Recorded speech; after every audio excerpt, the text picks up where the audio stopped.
cities which the Israelites didn't inhabit until after the death of Moses. The word gates is not applicable to prior wanderings in the wilderness when Moses lived, because they had no cities with gates. It could only have referred to the period following his demise.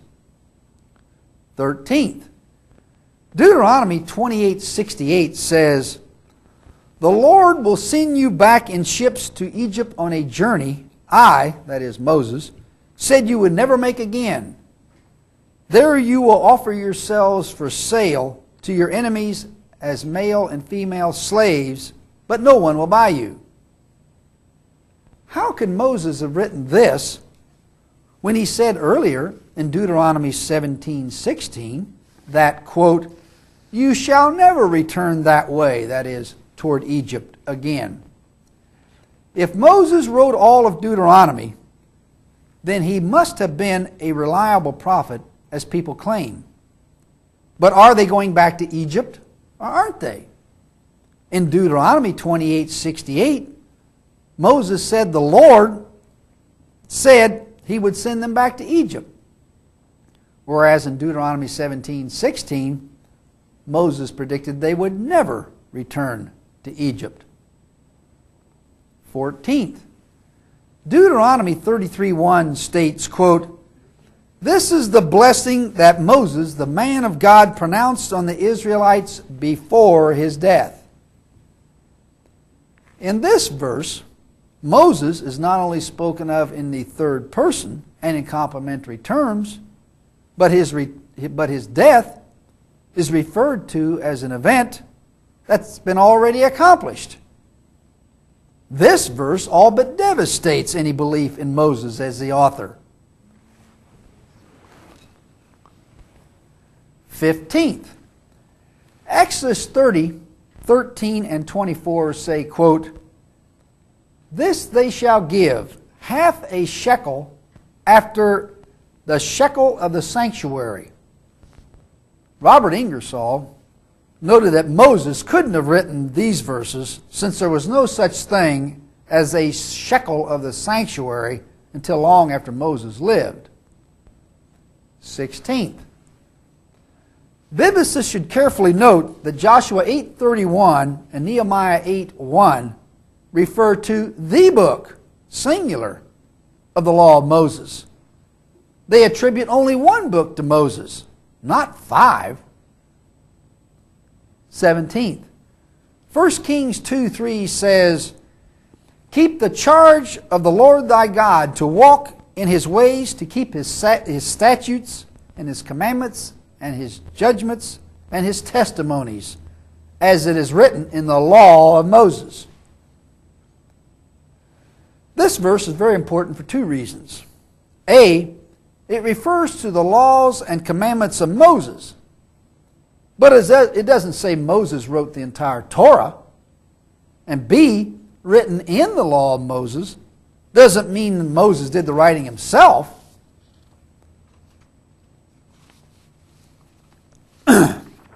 It says it was written in the law of Moses. It does not say it was written by Moses. On page 114 in a book entitled A Survey of the Old Testament, apologist Gleason Archer defends the Mosaic authorship concept by quoting in the book of the law of Moses from Joshua 8:31, 1 Kings 2:3, and 2 Kings 14:6, and later saying, quote, "The authorship of the Torah is always attributed personally to Moses," unquote. Apparently he missed a very simple point. These verses refer to things being written in the law of Moses, but nowhere do they say they were written by Moses. They're not attributed to Moses personally. To cite an analogy, it's the King James Version of the Bible, but King James didn't write it. 18th, Deuteronomy 2:12 says, quote, "Horites used to live in Seir, but the descendants of Esau drove them out. They destroyed the Horites from before them and settled in their place, just as Israel did in the land the Lord gave them as their possession." unquote. How could Moses have written this when the last sentence presupposes a time when the Israelites were in possession of Canaan, having expelled its former inhabitants? This happened after the death of Moses. 19th, Genesis 10:5 says, "By these were the isles of the Gentiles divided in their lands." There weren't any Gentiles until after the Jews became a nation, when Israel split off from Judah and became an independent kingdom under Rehoboam, the son of Solomon. And that happened long after Moses. 20th, Genesis 23:2 states, "Sarah died in Kirjath Arba." This is Hebron in the land of Canaan.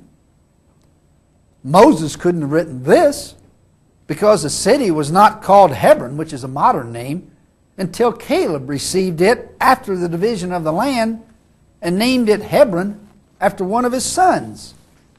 As Joshua 14:13-15 states, Joshua blessed him and gave to Caleb Hebron for an inheritance. And the name Hebron before was Kirjath Arba. This occurred long after Moses. 21st, Exodus 24:13 says, "Moses rose up and his minister Joshua." These don't sound like words Moses would have written. 22nd, Genesis 14:14 says, quote, "When Abraham heard that his brother was taken captive, he armed his trained servants and pursued them to Dan." And Deuteronomy 34:1 says, "The Lord showed him," that is Moses, "all the land of Gilead to Dan." The problem these two verses create is that there was no place known as Dan until many years after Moses lived. Dan was built after the death of Samson, who lived 350 years after Moses. The city was originally called Laish. This is shown by Judges 18:29, which says, quote, "They called the name of the city Dan, after the name of Dan their father. However, the name of the city at first was Laish." 23rd, Genesis 40:15 says, "I was stolen out of the land of the Hebrews." Moses couldn't have written this, since there were no Hebrews in his day. The word Hebrews could only have been applied to the Jews, could not have been applied to the Jews until they possessed Canaan late in Joshua's time.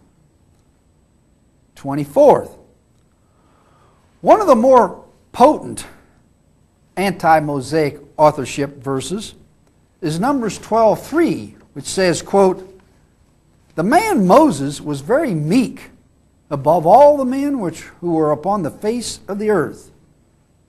If Moses wrote this, he couldn't have been very meek. The verse itself refutes meekness. 25th, Deuteronomy 34:10 states, quote, "There arose not a prophet since in Israel like Moses, whom the Lord knew face to face." This verse would not only demonstrate an amazing lack of meekness on the part of Moses, if he were in fact the author, but appears to have been written after Moses died. 26, and lastly, after all is said and done, undoubtedly the most powerful argument that Moses didn't write the Pentateuch comes from Deuteronomy 34:5-6, which states, quote, "So Moses died in the land of Moab, and they buried him in a valley. But no man knoweth of his sepulchre unto this day," unquote. Now let's be sensible. How could a man have described his own death and burial? Some apologists try to escape from this problem by alleging Joshua